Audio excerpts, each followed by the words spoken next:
everyone. I think we'll go ahead and get started.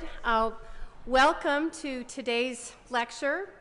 I'm Marie Griffith. I'm the director of the John C. Danforth Center on Religion and Politics, and as always, we're delighted to have you here. I'm very pleased to introduce today's esteemed speaker, Wallace Best, who is professor of religion and African American studies at Princeton University, and he's just coming off a year of serving as the acting director of African American studies at Princeton. So you can ask him after the talk how he likes administration and administrative work. But before joining the Princeton University faculty 6 years ago, Professor Best was an associate professor in the Divinity School at Harvard University. And prior to that, he was an assistant professor at the University of Virginia. Those were all of my favorite institutions, other than this one. He received the PhD in U.S. history from Northwestern University, where he studied with Nancy McLean and James Campbell. And he has held fellowships at Princeton's Center for the Study of Religion and the W.E.B. Du Bois Institute at Harvard. And I should say that in keeping with what the Danforth Center likes to do and the kinds of speakers we like to have, in addition to his own scholarly work, Professor Best has worked in a number of public venues and on a number of public history projects, including 2 PBS documentaries, the last I knew, 2, This Far by Faith and Soldiers Without Swords, The Black Press. And he has also served as the co-curator of a photographic and manuscript exhibit on the life of Elder Lucy Smith, which was held at the Carter-Woodson Regional Branch of the Chicago Public Library. Professor Best has several areas of scholarly expertise within American and African American religious history.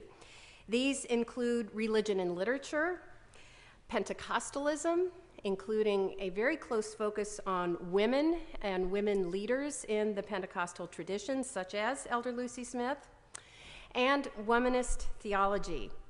His published work has centered on the relation among migration, urbanization, and religious transformation in the early to mid-20th century, notably the ways in which social, cultural, and demographic shifts have influenced religious experience and practice. The clearest and most sustained example of this focus so far is his very well-known distinguished book, Passionately Human, No Less Divine, Religion and Culture in Black Chicago, 1915 to 1952, which was published by Princeton University Press in 2005. This is a book that's garnered wide and deep attention. It received the Illinois Historical Society Award and remains one of the most significant books in African American religious history, period.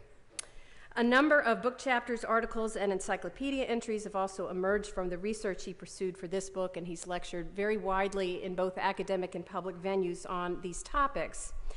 Professor Best made another outstanding contribution to the study of gender in African American religion. In an essay he contributed to the Women in Religion in the African Diaspora Project, which I co-directed from Princeton along with Barbara Diane Savage. His essay, The Spirit of the Holy Ghost is a Male Spirit, African American Preaching Women and the Paradoxes of Gender, explores, in his own words, the historic culture of resistance to black women preachers. His analysis deeply explores cultural perceptions and stereotypes about black women's bodies and their sexuality, and then reaches out to make much broader points about the crucial role the body plays in religious practice alongside the paradoxes of gender. And he is completing, or has already completed, very close to completing, a manuscript on Elder Lucy, documents from the life of an African American Pentecostal woman preacher. And finally, his current work, from which we will shortly hear, focuses on the religious thought of Langston Hughes, and he is hard at work completing the manuscript for a book titled Langston's Salvation, American Religion and the Bard of Harlem. His lecture for us today is titled Concerning Goodbye Christ, Langston Hughes, Political Poetry and African American Religion During the Interwar Period. Please join me in welcoming Wallace Best.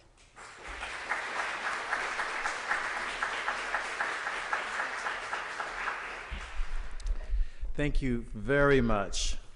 I am very, very happy to be here today at the John C. Danforth Center on Religion and Politics. Thank you for this wonderful invitation. I felt so very welcomed. I even got a great welcome from a taxi driver yesterday, telling everybody about this taxi ride I've had. This guy has been in St. Louis for 30 years, but he's originally from Poland.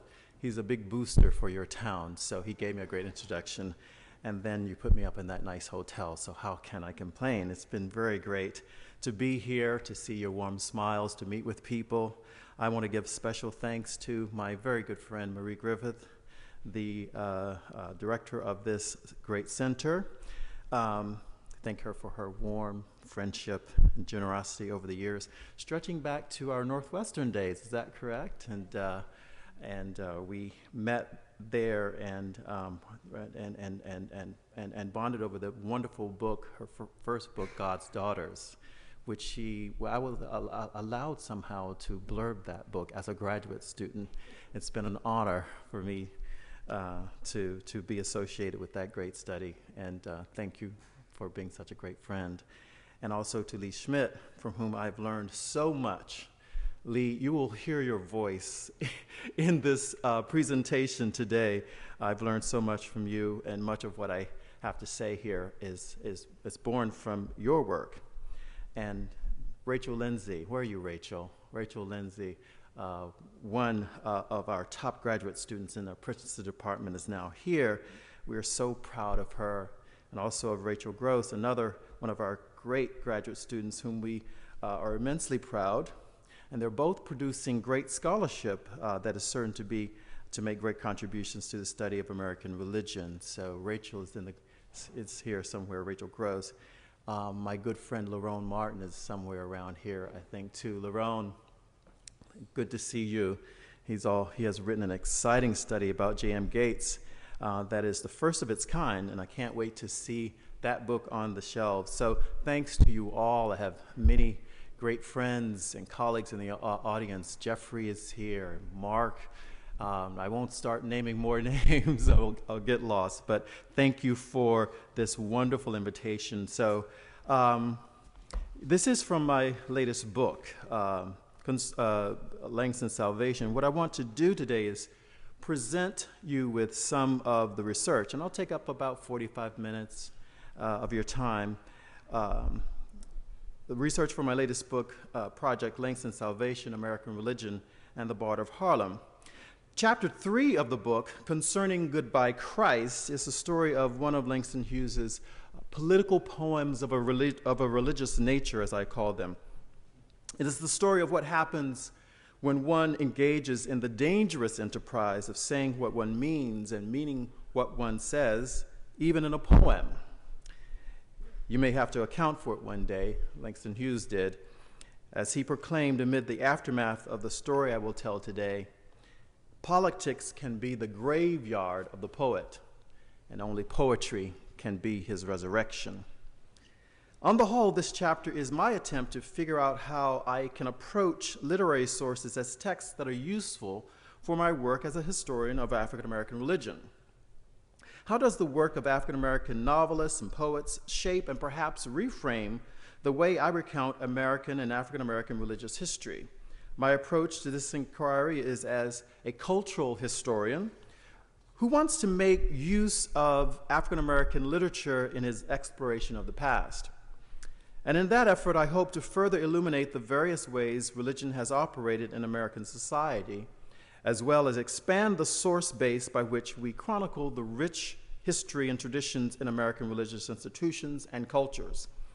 Moreover, this chapter, which is at the intersection of religion and literature, shows how that intersection was a crucial part of the political discourse of the 1930s.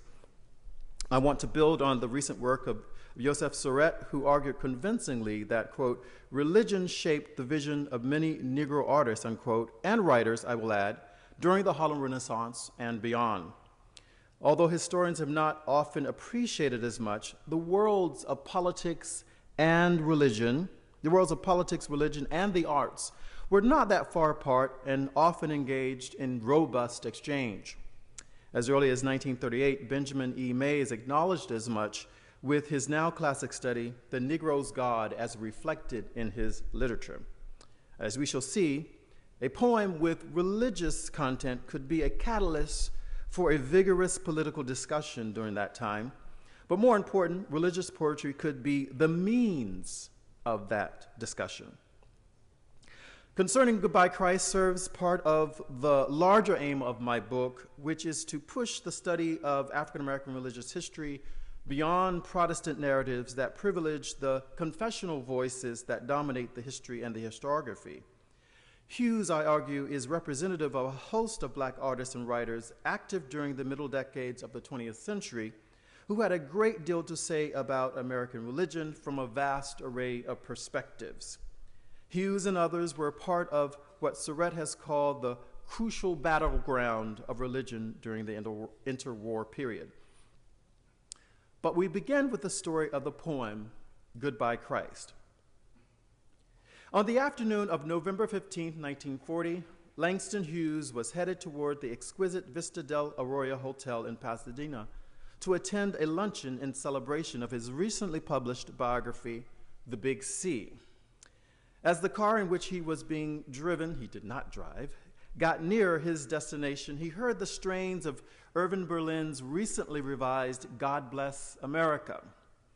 The music was coming from a sound truck parked directly across the street from the hotel. It displayed a banner with the phrase, 100% American, written in gold lettering. A large crowd had gathered in front of the hotel with picket signs emblazoned with Hughes's name, causing traffic and general chaos. With the car unable to move forward, Hughes got out a few blocks away and walked, unnoticed through the crowd. In the hotel lobby, the manager and organizer of the event, George Palmer Putnam, met him and explained that evangelist Amy Semple McPherson had sent about 100 of her followers to protest his appearance.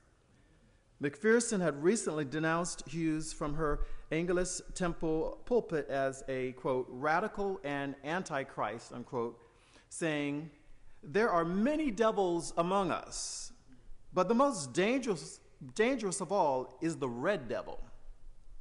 And now here comes among us a red devil in black skin. Heeding her advice, her supporters had come to distribute flyers denouncing Hughes as a communist and an atheist. Embarrassed by the ruckus, Hughes withdrew from the event before it began and headed back to Los Angeles, where he was staying. What so upset America's first celebrity preacher? A poem. A poem Hughes wrote in 1932 in which McPherson was portrayed, some would say aptly, as a materialistic religious exploiter. During the 1920s and 30s, McPherson rode a wave of popularity previously unknown to American ministers. Her 5,000-seat Angelus Temple in Los Angeles netted her millions of dollars annually, provided her a lavish lifestyle that belied her humble Salvation Army roots.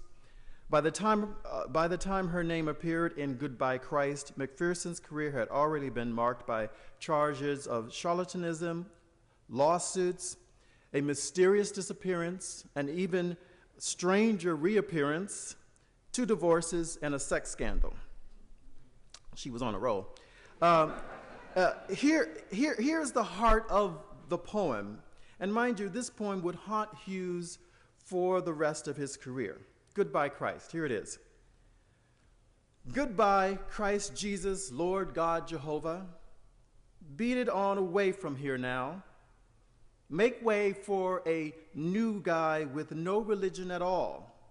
A real guy named Marx, communist, Lenin, peasant, Stalin, worker, me. I said me. Go ahead now. You're getting in the way of things, Lord. And please take St. Gandhi with you when you go, and St. Pope Pius, and St. Amy McPherson, and big black St. Becton of the consecrated dime, and step on the gas, Christ. Move. Well, Goodbye Christ became a lightning rod in many African American and African American communities, generating debates about Hughes, the political efficacy of poetry, and the state of American religion. A true touchstone, it was a hot topic in schools, social clubs, private parties, places of employment, and churches. There had been few literary works by an African American that proved so controversial among African Americans. In terms of Great Depression literature, however, Goodbye Christ was not unique. Throughout a decade of the 1930s, leftist or proletarian novelists such as Jack Conroy, Michael Gold, Edward Anderson, and Henry Roth wrote about the exploits of capitalism, how the Depression disproportionately affected the poor, and about the lives and deplorable living conditions of the working class, often with a strident critique of the religious status quo. These themes also drastically affected the work of many poets, including William Carlos Williams, Wallace Stevens, and Edwin Rolfe, who published in leftist journals such as The Anvil and New Masses. As Morris Dickstein has recently claimed, the social disruptions of the 1930s were so dire that even poets were swept up in them. Examples of Hughes's proletarian poetry include Let America Be America Again, first published in Esquire magazine in 1936. I am the poor white, fooled and pushed apart. I am the Negro bearing slavery scars. I am the red man driven from the land. I am the immigrant clutching the hope I seek and finding only the same old stupid plan of dog eat dog or mighty crush of the weak. In Park Bench, a lesser-known example of Hughes's proletarian poetry, the protagonist proclaims, I live on a park bench, you, Park Avenue. Hell of a distance between us two.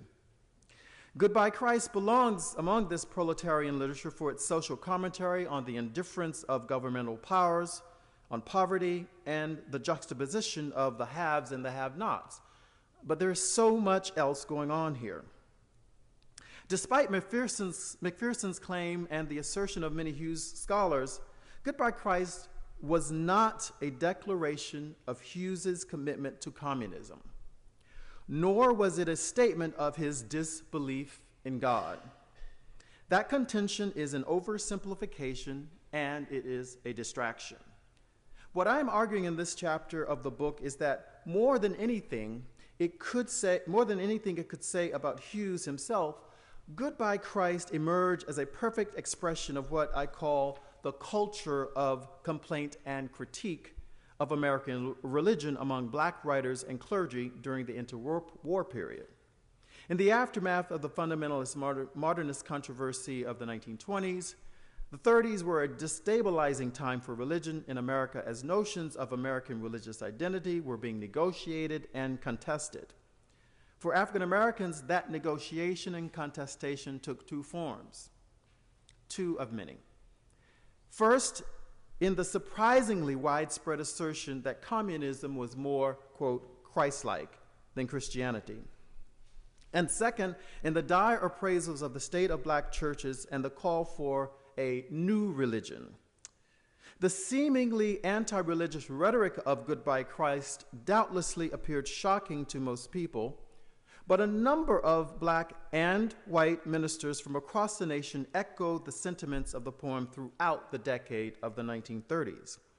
Indeed, in many ways, the implication of their ideas and also the level of their rhetoric eclipsed those expressed by Hughes in Goodbye Christ. They critiqued and complained about the capitalist system, American churches' alliance with capitalism, and about what they saw as the inherent insufficiency of religion itself. With this concentrated look at the culture of critique and complaint, this chapter and the book as a whole to some degree places Hughes squarely in the context of American religious liberalism, which is not a rubric under which we have placed many African Americans or many expressions of African American religion. I make the claim that Langston Hughes espoused various tenets of religious liberalism, and it is in this context that he and much of his writing on religion is best understood. Now, I'm working against a bulk of scholarship on Hughes that either misunderstands or dismisses his religious writings, because Hughes himself was not religious in any way that his biographers or some literary theorists understand. Indeed, there is much resistance, I find, to a characterization of Hughes as one who has anything relevant to say about religion, because he never confessed a personal belief, which in itself is not entirely true. I'm approaching this, however, from a different premise. I want to suggest that because one is not confessionally religious does not make one non-religious or anti-religious, and it certainly does not render one's thoughts on religion of no value. And in Hughes's case, a close examination of the entirety of his religiously themed work uncovers a sophisticated engagement with modernist currents in American religion at the time. Indeed, his engagement with American and African American religion was a significant aspect of his modernism. Concerning Goodbye Christ was a prime example of Hughes's expression and espousal of religious liberalism in substance, content, and implication. It places Hughes in that expansion of the notion of religious liberalism that Lee Schmidt has called for, which includes, quote, a set of cultural exchanges with art, with cosmopolitanism, and with secularism, unquote. Beyond a simple intellectual program, it involves particular patterns of living, feeling, and thinking, as Richard Whitman Fox has asserted. Hughes's religious liberalism did not always contain the optimism characteristic of many religious liberals of the time, but it did have many other of the principal features, including individualism, ecumenism, cosmopolitanism, humanism, a certain generosity or charitableness toward divergent opinions, as Sidney Alstrom called it, a strong emphasis on the social or the practical, the material aspects of religion, ethics, and moral reform. It placed reason and experience over emotionalism, put confidence in higher criticism and the scientific method. Just as crucial to Hughes's religious liberalism was a desire to liberate himself from the creedal commitments that he viewed to be principally at the service of ecclesial and state power. To be religious was to be free, and creatively free of dogma, creeds, and institutional powers. The Negro artist, as he said in 1926, is not afraid of himself, a statement infused with Whitman-esque sensibility. Not only do we see then with the story of this poem that literature played a key role in the religious ferment of the interwar period and was, as Soret has claimed, essential to the cultures of American religious liberalism, we also witness important counter-narratives to the primarily Protestant, confessional, and often conservative ones that have dominated African American religious history. Langston Hughes wrote Goodbye Christ while on a trip to Russia in 1932, where he was to make a Russian-produced film on race relations, but apparently never intended to publish it. It was Otto Huiswood, the black communist from Dutch Guiana and friend of Hughes's, who obtained the poem and sent it to the Negro Worker without Hughes's permission or consent, where it appeared in the journal's November-December issue. By that time, Hughes was off on a much-anticipated journey to Soviet Central Asia to explore race relations there, unaware of the gathering storm. The storm, however, hit with great force. Just weeks after it was published in the Negro Worker, Goodbye Christ appeared in the Baltimore African American, which introduced it for the first time to a wider African American audience. The The response was immediate and explosive. Another African-American newspaper, the Pittsburgh Courier, did not reprint Goodbye Christ until March 1933, the year that the U.S. officially recognized the Soviet Union significantly. But the debate in its pages began long before that. For 7 months, editorials appeared espousing pro and con views from all across the country. The two principal editorialists who most represented this divide were a pastor from Atlanta, Georgia, and an English professor from a historic black college in Marshall, Texas. Reverend J. Raymond Henderson of the Wheat Street Baptist Church and Melvin B. Tolson of Wiley College began a series of responses to each other about the poem beginning in January 1933. Their exchanges set the tone for the discussion, which by the end of the summer included various voices from around the country. Henderson began his first editorial with a veiled personal attack. It was ignorant and stupid for anyone to rank Christ among the likes of Aimee Semple McPherson, St. Becton, and Gandhi. Any man who has no more judgment and discrimination than to link these names is surely to be pitied. As for the poem, it was not really poetry by any standard of measure. Goodbye Christ was simply an idea conceived by Hughes, which he attempted to pass off as poetry. Henderson, one of Atlanta's most outspoken black ministers at the time, probably read reprints of Goodbye Christ in the black press, as most people did. But he knew that Hughes was in Russia when he wrote the poem and that it first appeared in a German publication. His first intimation, therefore, was that being in a foreign country and published in the foreign press gave Hughes the courage to dismiss Christ with a, quote, careless wave of a hand, yet stern voice, unquote. The core of his editorial responded to what he believed to be the three prevailing ideas in the poem. 1, Christ has had his day. 2, the Bible is a fictitious story. And 3, Christ is in the way of social progress. The refutations to the second and third idea were ordinary enough. The Bible is, he proclaimed, the greatest fact of history, proven by its sales record. It is a long-standing bestseller, having outsold Shakespeare. Rather than Christ being in the way, Christ is the way, presumably, of social progress. With the refutation of the first idea, however, Henderson was seemingly more thoughtful. Noting first that one should not expect a poet to know church history, I don't know why, he argued that although Christ was born in time, he is timeless.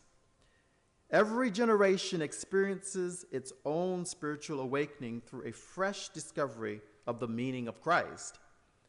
The day of Christ, instead of being over, he continued, has scarcely begun. Echoing what others would say from both sides of the debate, he concluded that Christ is really an untried door who has not been given a chance.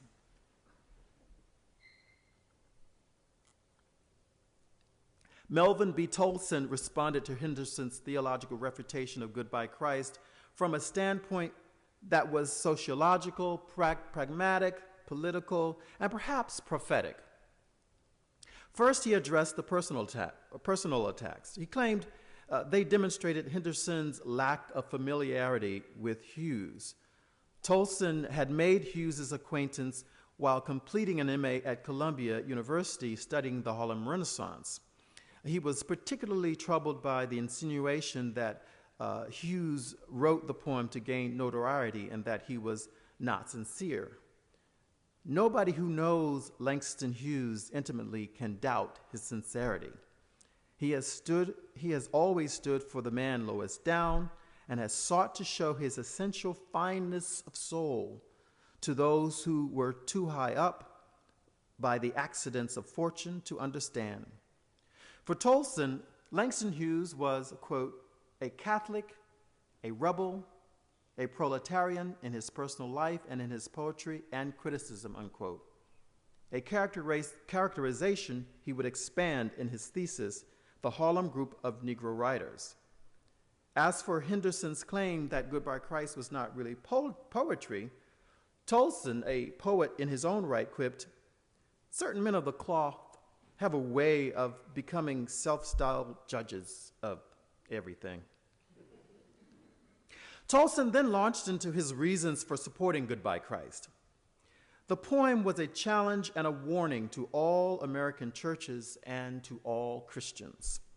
It should not be laughed at, scorned, or scandalized by the religionists.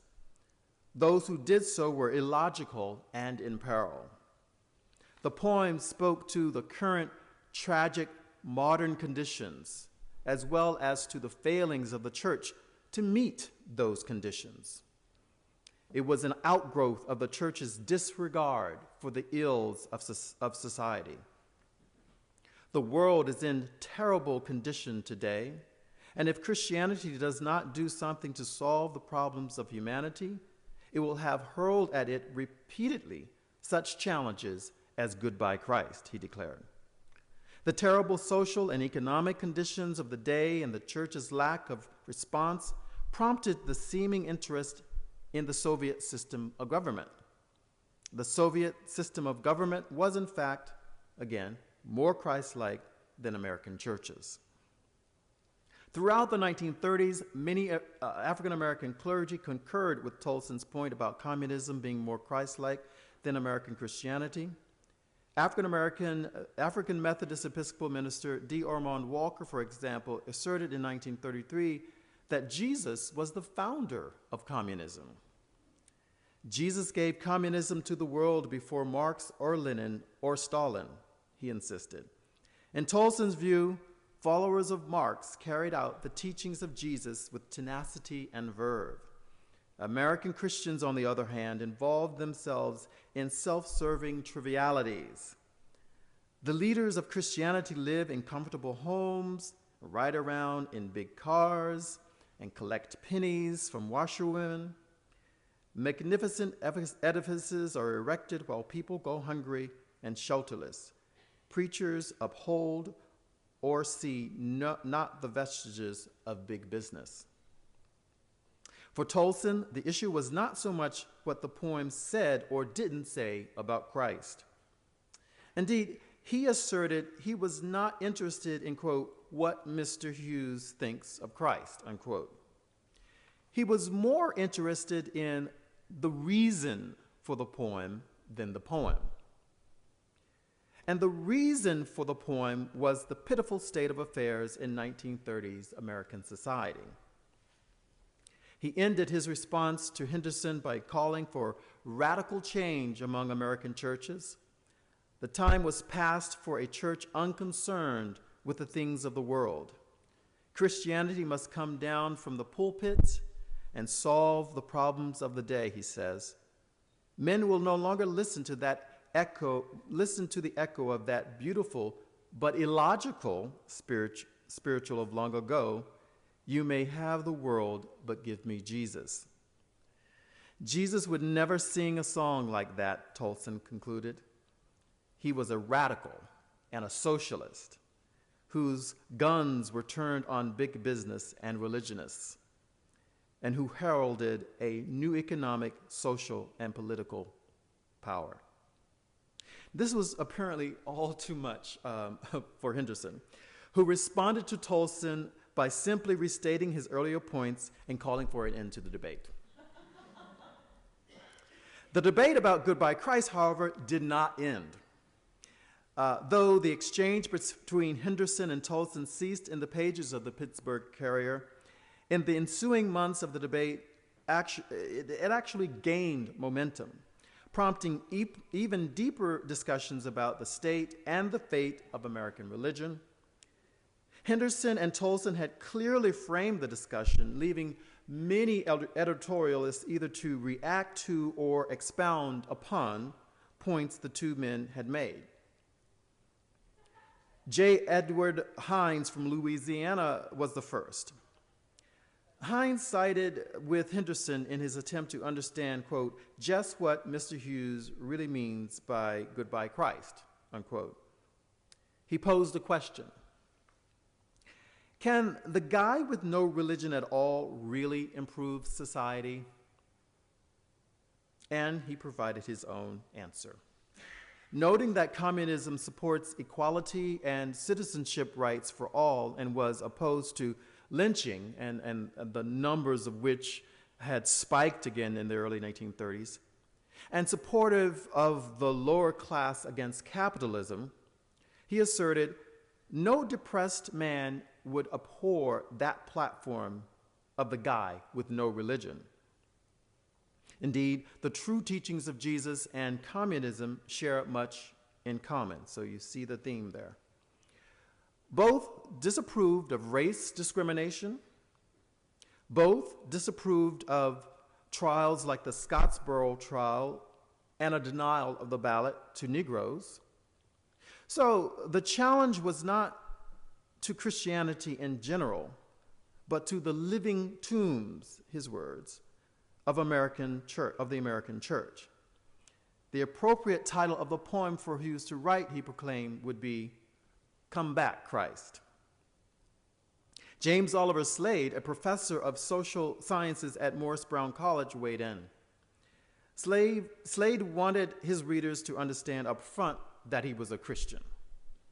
He simply did not share the opinion of those, quote, hasty, unthinking, and narrow-minded herd of people who profess Christian faith, unquote, by condemning the poem. Goodbye Christ may be sacrilegious, but is not entirely wrong. And it is a fair indictment of the church.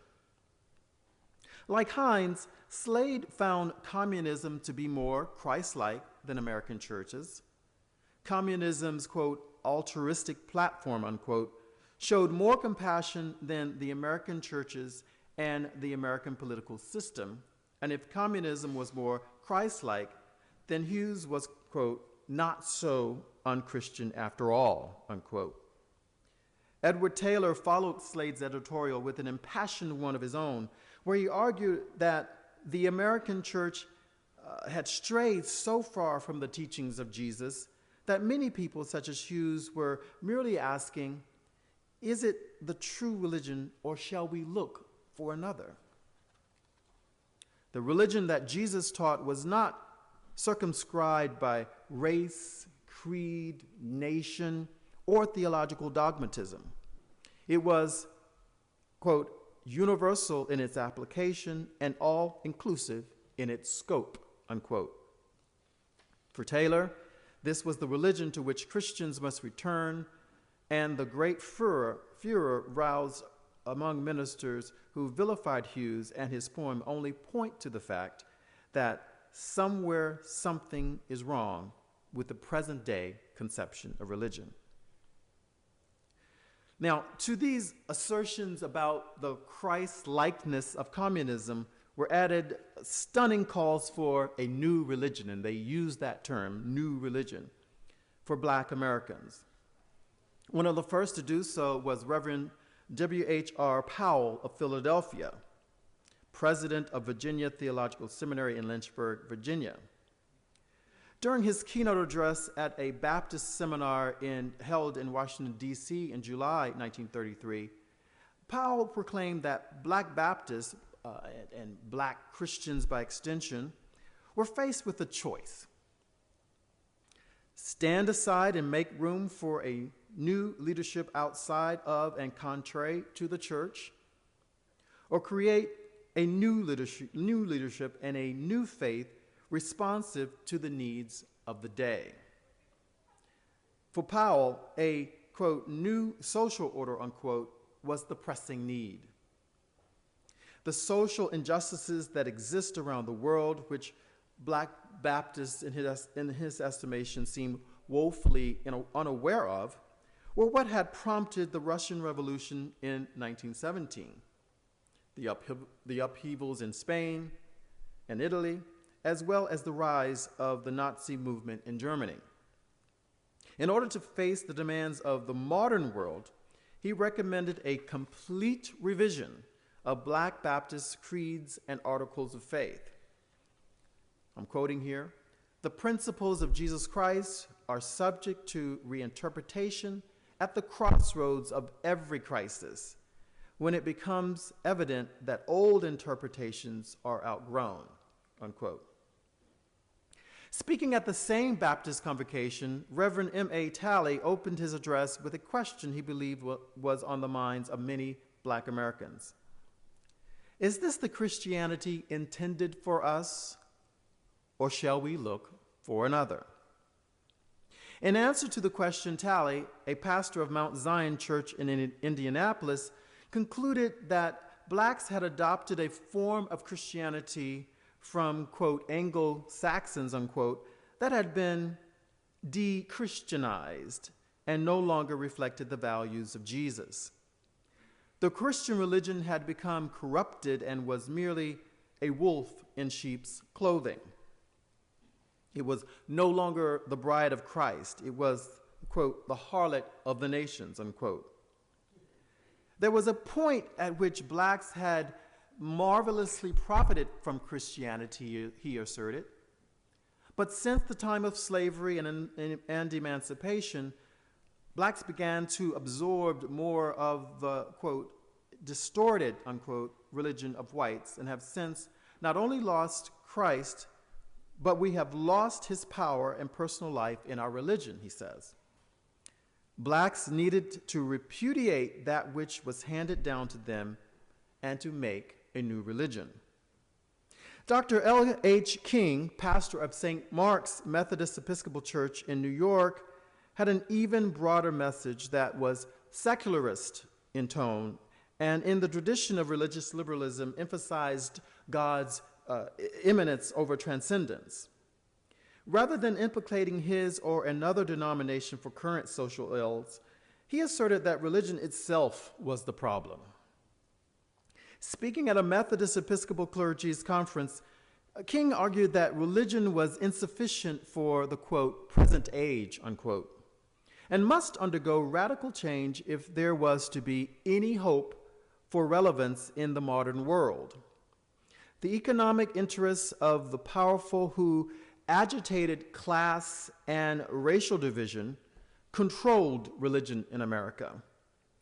Like many who launched these complaints, King called for a new church free of the myths of Christianity.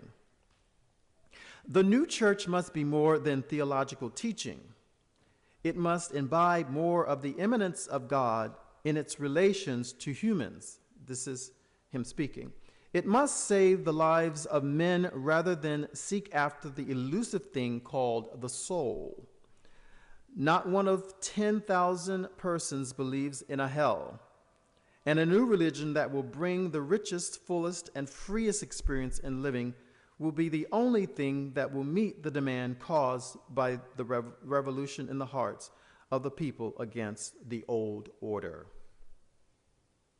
Bishop E.D.W. Jones, AME Zion Bishop of South Carolina, took a similar view, contending that African Americans needed a religion of, quote, revised beliefs, unquote. This new church and new religion should be devoid of the supernatural, what they were calling the Christian myths, but be anchored in reason and experience. Quote, we should revise entirely our religious beliefs and practices and give to our people the birth of a new church and a new religion, unquote. Neither should be based upon denominational creeds, rituals, and ecclesiastical ceremonies, but upon experience, reason, hope, truth, and the ultimate triumph of the right. While falling shy of calling for a full abandonment of the Christian faith, King and Jones nevertheless called for a new interpretation of the life and the teachings of Christ. Throughout the early 1930s, these calls for a new religion continued from many sectors of the American Christian church. Many, like R.W. Trine, called for the wholesale, quote, demythologizing, unquote, of the Christian tradition. His 1933 sermonette insisted that science had disproved the most basic tenets of Christianity, including the fall of man and the infallibility of Scripture. Others, such as former Howard University President Wilbur Patterson Thurkeld, merely sought changes among black preachers, reckoning that too much attention had been given to dogmatic theology and not enough to the practical ways of life. None other than W.E.B. Du Bois suggested this publicly and in a church. At the Young People's Forum at Bethel AME Church in Baltimore in December 1932, he shocked the listening audience by declaring that he did not attend church because preachers usually, quote, had nothing to say, unquote. And when asked, do you believe that the present system of religion should be discarded and a new religion based on science substituted? He simply responded, yes. Hughes's poem, Goodbye Christ, emerged amid this culture of complaint and critique and was an integral part of it. By January 1941, it had become clear to Hughes, his publisher, his lawyer, and to many of his friends that Goodbye Christ was a problem. And it was a problem he needed to address in a public way with a public statement. Since its publication in 1932, he had received what he considered a mountain of mail regarding the poem, making it an ever-increasing distraction and a distracting factor in his career. Amy Semple McPherson had not ceased her attacks from the previous year, and the Saturday Evening Post had printed an unauthorized spread of the poem in its Christmas issue without commentary, mind you, which suggested it was a new poem. The embarrassing episode in Pasadena was damaging enough, but Hughes's publisher Eknoff and his lawyer felt that the unauthorized reprint in the Post required a comeback and an explanation. So at Holly Hills Farm in Monterey, California, and desperately sick with the flu, Hughes began writing a statement he called Concerning Goodbye Christ. He would revise and edit that statement for the next 20 years.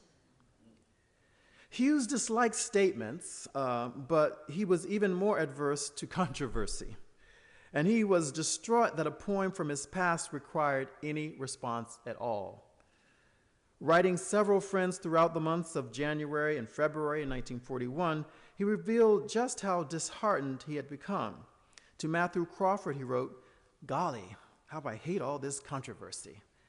I'm deluged with letters from everybody, left, right, center, and colored, and Christian." To Louise Thompson, he despaired, "The new year came down on my head like a ton of bricks. Because of the flu, a toothache, Amy, and the Saturday Evening Post." He enclosed a copy of the statement in his letter to Thompson and requested that she get back to him with her reactions, conceding, as he also did to Crawford, that the situation required some sort of statement. Shifting at times between apology and defense, the various versions of Concerning Goodbye Christ expressed Hughes's view that the poem had been greatly misunderstood and wrongfully handled by his enemies. Over the years, the poem had been reprinted by the likes of the KKK, the Minutewomen of America, and Gerald L.K. Smith and his America First Party. Smith, a nationalist, anti-communist, anti-Jewish agitator, had turned the poem into a rallying cry against Hughes and anyone in support of him. While most of Concerning Goodbye Christ was intended to address the accusations that he was a communist, the statement was just as adamant that Hughes was not an atheist, issues which most of his detractors conflated. Indeed, later versions of the statement addressed accusations of irreligion in greater detail than accusations of his alleged membership in the Communist Party.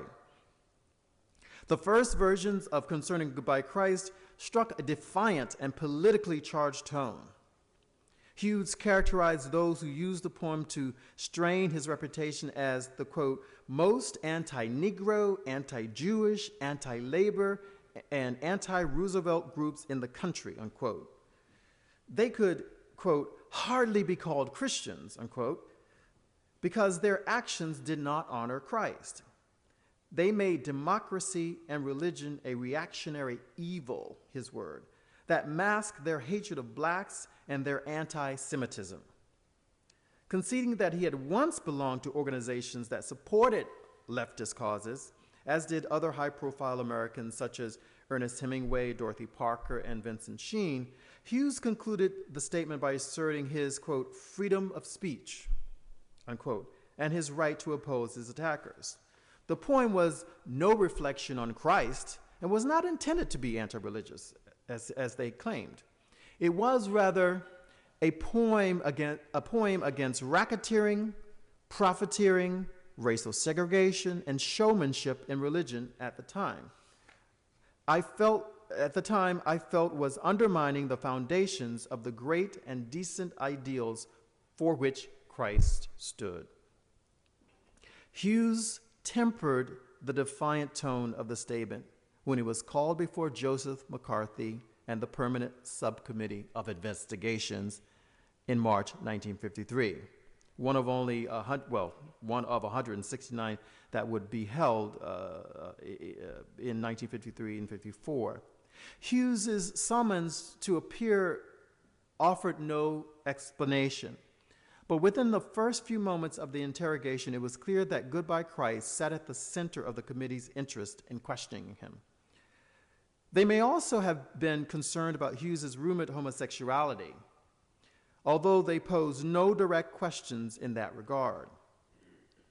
By the 1950s, speculations that Hughes was homosexual had been a mainstay of Harlem gossip for many years, and as historian David Johnson has shown, in the 1950s, Washington suspected homosexuals, perhaps even more so than communists, were considered serious threats to national security. The first day of the interrogation was a closed session conducted by Republican Senator Everett McKinley Dirksen of Illinois. Roy Cohn served as special counsel. After a few preliminary questions with regard to Hughes's age, employment, and residence, Dirksen explained that Hughes had been called before the subcommittee because of a federally funded propaganda campaign that had been launched by the federal government as a Cold War tactic. Congress had appropriated over $85 million, quote, for the purpose of propagandizing the free world, unquote, with pro-American literature to be placed in libraries. When it was discovered that Hughes's poetry books had inadvertently been a part of this effort, the subcommittee deemed it necessary to have him explain if his work was in fact pro-American rather than pro-communist. Cohn, already recognized at that early stage in his career as one of the most ruthless lawyers in the country, made repeated attempts to get Hughes to confess that he had been a member of the Communist Party and that he still believed in the ideals of communism. Hughes responded by saying he had never, to his knowledge, attended a Communist Party meeting, and as to whether he believed in communist ideals, I would have to know what you mean by your definition of communism, he retorted. When Dirksen took command of the questioning, he wasted no time revealing that the interrogation was rooted in the Pasadena incident and one of Hughes's poems, Goodbye Christ. Before reading the first stanza of the poem, Dirksen stated that his, quote, familiarity with the Negro people, unquote, led him to conclude that they were, quote, innately a very devout and religious people, unquote. He wanted to know if Hughes thought that the book is dead, meaning the Bible, and whether or not Goodbye Christ could be considered an accurate reflection of African-American religious values. The underlying current of the question was to determine if the poem represented Hughes's atheism and therefore his belief in communism. Hughes's answer reflected an important shift in his statement about Goodbye Christ as he began for the first time to downplay the significance of the poem. He began to understate its quality, and emphasized that it had long been misused and misunderstood. All pretensions about the true reason for which Hughes had been summoned before the PSI were abandoned during the public hearing chaired by Senator McCarthy the next day. Sure in the knowledge that Goodbye Christ prompted the subcommittee's insistence that he was both an atheist and a communist, Hughes had his lawyer, Frank Reeves, an African-American lawyer from Washington, D.C., to read the latest version of Concerning Goodbye Christ, where he stated in closing, in mantra-like fashion, "I am not an atheist, never have been an atheist. I am not a member of the Communist Party now and have never been a member of the Communist Party." The appearance before the PSI devastated Hughes. At the end of 2 days of rapid-fire questioning, he acquiesced by denouncing a poem he had proclaimed to Carl Van Vechten as early as 1933 that he liked, quote, "as well as anything I ever did," unquote. Faced with McCarthy and his inquisitors, Hughes chose to give the subcommittee what they most desired, a reason to earmark Goodbye Christ as an atheistic piece of communist propaganda from his past and far removed from his present political sympathies. It was both an artistic and political compromise, but to do otherwise would have further jeopardized his reputation and quite possibly his career. Ironically, as a means to humiliate Hughes, McCarthy and his fellow inquisitors forced him to provide examples of his work that showed his pro-democratic belief and faith in democracy, when throughout the 1940s, that was precisely the theme of Hughes's work. When Senator McClellan asked, "Have you written other works, other books that repudiate the philosophies expressed in these writings that we now find in libraries?" Hughes mentioned Freedom's Plow, written in 1943, at the request of Lester B. Granger, executive secretary of the National Urban League in New York. This prose poem was an optimistic social vision of America that saw blacks and whites building the country together.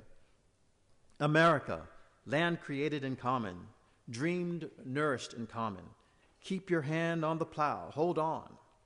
In explaining the poem to PSI members, Hughes said that the country had, quote, many problems still to solve, unquote, but it was young, big, strong, and beautiful. Justice was for all, and all are a part of democracy. Before Hughes was dismissed from the proceedings, the committee dealt him a parting insult.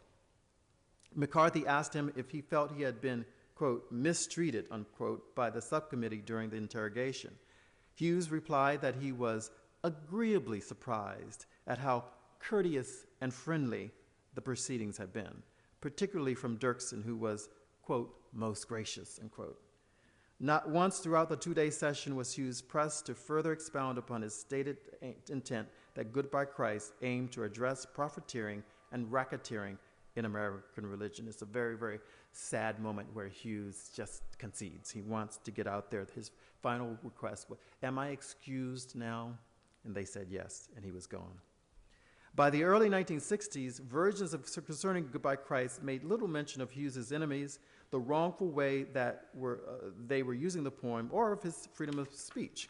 It had transformed into a carefully constructed, non-defensive explanation of the poem and an obliquely worded statement of faith of sorts. Hughes had long been frustrated that the bulk of his religiously themed work had not been taken to suggest that it was possible that he was religious. In the closed session with the PSI, he had remarked to Dirksen, "Certainly have written many religious poems, many poems about Christ and prayers, and my own feeling is that is not what I believe you seem to think those poems as meaning." He's being very careful in his language there. And while any confusion as to whether Hughes was a person of faith must be attributed to his reticence to speak openly and clearly on this point, he was by the 1960s spending most of his creative energies writing gospel plays and other religious themed works such as Black Nativity. He had made a definite shift in his work, having proclaimed to Louise Thompson as early as 1940 that he was, quote, laying off political poetry for a while and going back to nature Negroes, and love, unquote. He had also, in his words, gone back to the church. Hughes still claimed that his detractors had misunderstood the irony of the poem, but devoted more space in the statement to highlight the repeated occurrences of religious themes in his poems. Let me conclude here. None other than the venerable Chicago social gospeler Reverend Ransom had been one of Hughes's chief detractors regarding Goodbye Christ, evidence that the opposition to the poem crisscrossed ideological and political as well as theological divides. But Ransom eventually shifted his position. While he had not changed his mind with regard to the theological implications of Goodbye Christ, he became dismayed at the level of opposition Hughes received from narrow-minded religionists, his words. 8 years after he published a sarcastic, poetic rejoinder to Goodbye Christ, and this was happening, a number of ministers who opposed Hughes chose to respond to Hughes with a poem. Ransom's poem was entitled All Hail to Christ, a la Langston Hughes. Ransom wrote Hughes a letter to assure him that he, quote, deeply sympathized with his motives, unquote, that prompted him to write Goodbye Christ. Indeed, Hughes received a great deal of support throughout the years from those who not only deeply sympathized with his motives, but also wholeheartedly agreed with what he said in the poem. Monsignor Daniel M. Cantwell of the Chicago Diocese wrote an editorial in the New York Times in November 1963 to chastise Catholics who had launched a letter-writing campaign against Hughes. The letter writers had called for a boycott of Hughes's play Black Nativity, largely because of Goodbye Christ. Here you see it's been 30 years. Cantwell refuted the idea that the poem indicated Hughes's atheism and was, quote, anti-Christian, unquote. What the poem actually argued, Cantwell asserted, was that Christians had abandoned Christ. In any case, poetry must be read with imagination. Literary scholars maintain that Hughes's 1930s radical poetry, of which Goodbye Christ is a part, does not represent his best work. As James Smathers states, no portion of Hughes's literary career has been more commonly dismissed than that of the 1930s. However, Goodbye Christ generated extensive debates about Hughes, poetry, and religion in America during a time of national crisis. The poem highlighted the way in which literature was a key component to the religious and political discourses of the 1920s and 1930s. And Hughes acknowledged as much in a commentary he wrote about his life, his life's approach to religion and to his craft, called Christians and Communists. This is what he says. I know religion is one thing and politics is another, but in ethics and morals, they meet and merge. Goodbye Christ was not a statement of Hughes's atheism or an indication of his alleged membership in the Communist Party. It was rather a denunciation of what Hughes perceived to be the corrupting influence of capitalism on American churches, which provided fertile ground for, quote, profiteering and racketeering by religionists. Far from being a remote example of anti-religious sentiment, the poem was integral to a culture of complaint and critique among clergy and others, lay people who implicated American churches for social inaction during the Great Depression. Like Hughes, who wanted to, quote, make room for a new guy, unquote, these clergy and lay people articulated their perspectives from within the tradition of American religious liberalism, employing its forms and discourses to call for a radical redirection of American religion and an expanded view of how to work religiously in the world. Thank you very much.